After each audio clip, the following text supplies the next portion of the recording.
কেমন আছো বাচ্চারা? তোমাদের সবাইকে একসাথে দেখতে পেয়ে খুব ভালো লাগছে। আমরা সবাই ভালো আছি ম্যাম। আপনি কেমন আছেন? আমিও ভালো আছি। কিছুদিন যাবত নানা সমস্যার কারণে তোমাদের ক্লাস ঠিকমতো নিতে পারিনি। আশা করি আজ আর কোনো সমস্যা হবে না। জি ম্যাম। আপনি আজ আমাদের প্রথম ক্লাসে কি শেখাবেন? একটু পরে জানতে পারবে তোমরা। আপনার কথা মতো আমি সবগুলো পাত্রে পানি ভরে নিয়ে এসেছি পরি ম্যাম। তোমাকে ধন্যবাদ। এখন একটা পাত্র আমাকে দিয়ে বাকি সব পাত্রগুলো বাচ্চাদের সামনে রেখে দাও। ঠিক আছে পরি ম্যাম।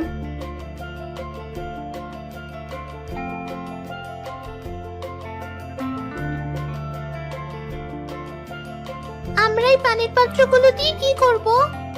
আগে দেখো আমি কি করি। আমার দেখা দেখি তোমরাও এমন করার চেষ্টা করো।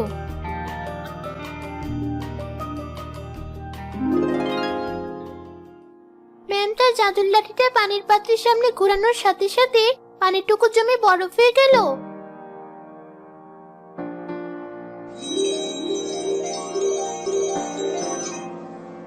ম্যাম লাঠিটা উল্টো দিকে ঘোরানোর পর বরফ আবার পানি হয়ে গেল। ম্যাম, এটা তো সামান্য একটা জাদু।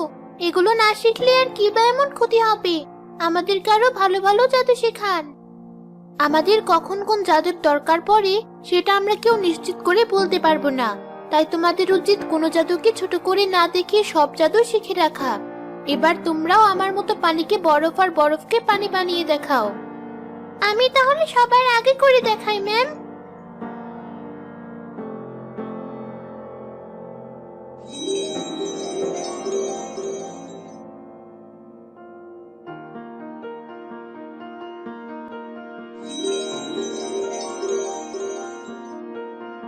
তুমি পেরেছো নীলপরি। এখন বাকিরাও করো। অন্য পরীরাও প্রথমবারের চেষ্টাতেই তাদের সামনে রাখা পানিটুকুকে বরফ আর বরফকে পানি বানিয়ে ফেলতে পারলো।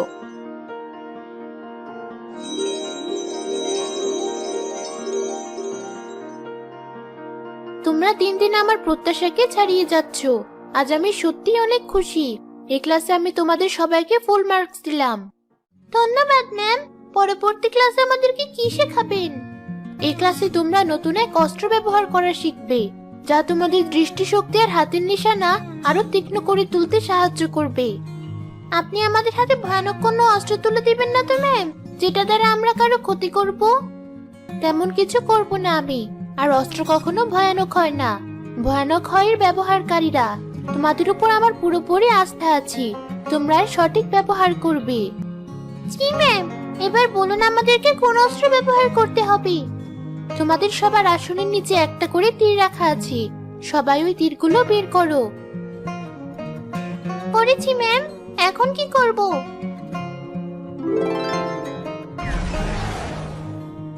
আমি জাদু করে তোমাদের সামনে 4টা নিশানা এনে দিলাম।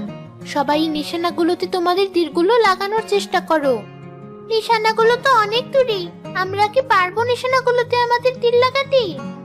আমি একটু বাইরে যাব। তোমাদের সবাইকে আমি 1 ঘন্টা করে সময় দিচ্ছি প্র্যাকটিস করার জন্য। আমি ফিরে এসে তোমাদের পরীক্ষা নিব। ঠিক আছে ম্যাম। আপনার কাজ ছেড়ে আসুন আপনি। আচ্ছা, তোমরা সময় নষ্ট না করে ভালোভাবে প্র্যাকটিস করো। আমি আসছি।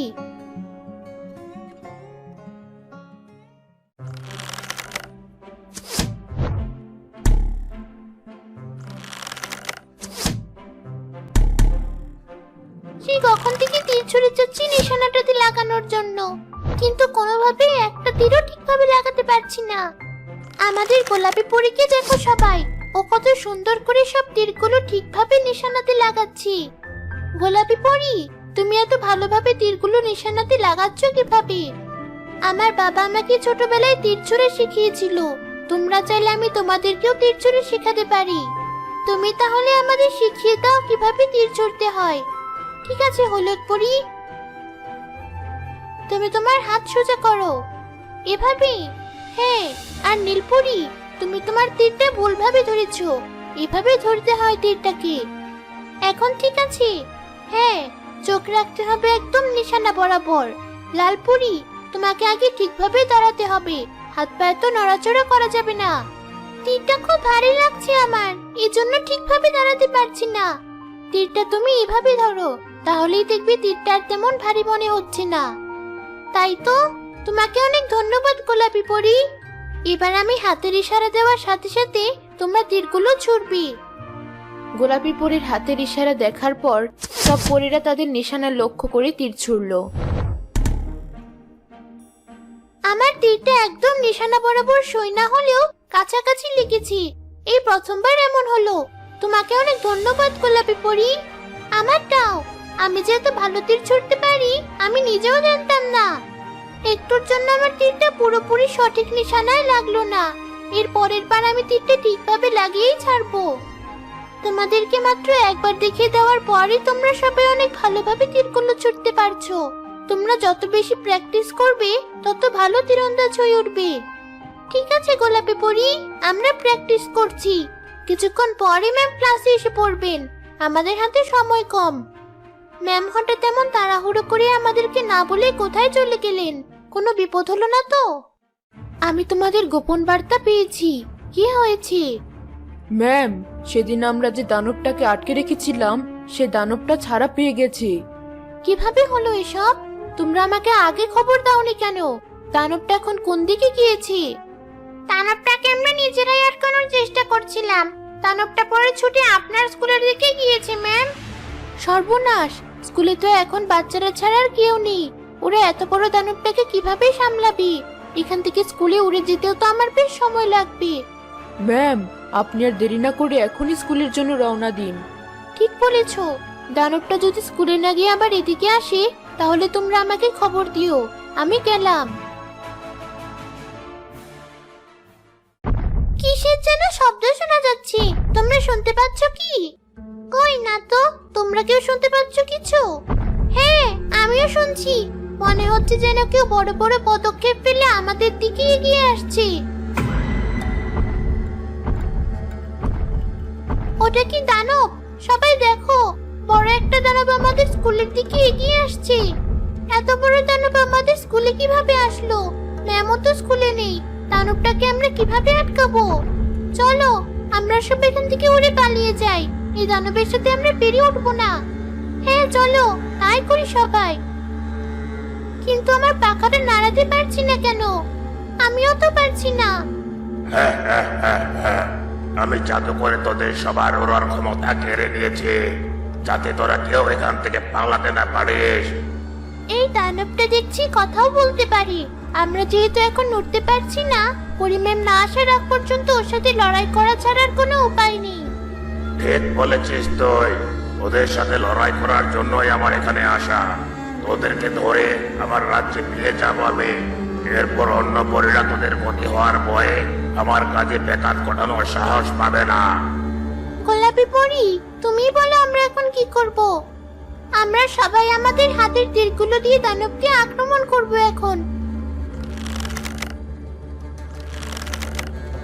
তোমরা সবাই তৈরি তো? হ্যাঁ, আমরা তৈরি। এখন তীরগুলো ছোড়ো।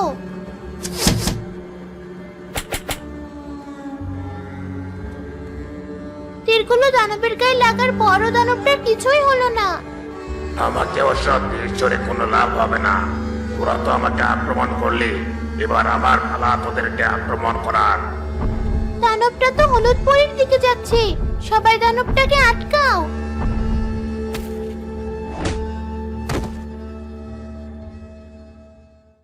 আমরা দেরি করে ফেলেছি।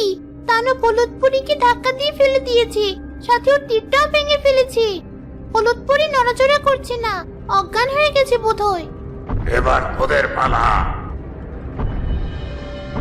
আমার কোনো জাদুই তো দানবটার উপর কাজ করছে না। এই দানবকে আমরা কিভাবে হারাবো? এখানে আবার পানি কেন? আর একটু হলেই তো আমার পায়ে লাগতো। তোমরা একটা জিনিস লক্ষ্য করলে? দানবটা কিভাবে পানিটুকু এড়িয়ে গেল? আমার মনে হয় দানবটার পানির প্রতি দুর্বলতা আছে। তুমি যখন বলছো, দানবটার গায়ে আমি একটু পানি ছিটিয়ে দেখি কি হয়। ও, আমার হাতটা পুড়ে গেল। কে আমার দিকে পানি চললো? তুমি ঠিক বলেছো গোলাপি পরি। পানি ওর দুর্বলতা। আমরা সবাই মিলে দানবটার শরীরে পানি ছুড়লে ওকে আটকাতে পারবো। কিন্তু আমাদের কাছে তো পানি কম। এটুকু পানি দিয়ে তো দানবকে বেশিক্ষণ আটকে রাখা যাবে না। তাহলে কি করব? দানবটা আমাদের দিকে এগিয়ে আসছে। আমাদের হাতে সময় কম। আমাদের কাছে যতটুকু পানি আছে ওটুকুই তোমরা দানবের পুরো শরীরে ছিটিয়ে দাও। এখনই ছুড়ছি।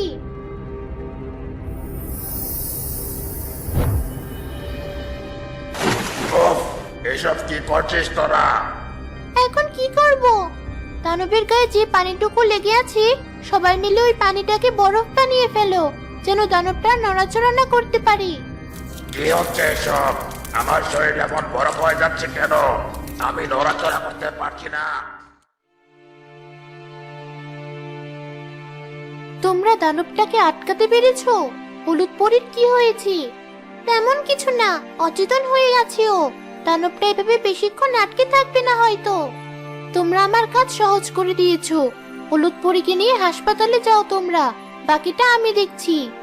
ম্যাডাম, দানবটা জাদু করে আমাদের উড়া বন্ধ করে দিয়েছি। তোমাদেরকে জাদু করে ঠিক করে দিলাম আমি। এখন তোমরা উড়তে পারবে। সরি ম্যাম, তখন আমি পানিকে বরফ বানানোর জাদুকে সামান্য বলেছিলাম। আপনি আমাদেরকে জাদুটা না শেখালে আমরা আজ দানবটাকে আটকাতে পারতাম না। তুমি আমার কথা বুঝতে পেরেছো, তাতেই আমি খুশি। এখন যাও, দেরি করো না। পরীরা হলুদ পরীকে নিয়ে সেখান থেকে চলে গেল।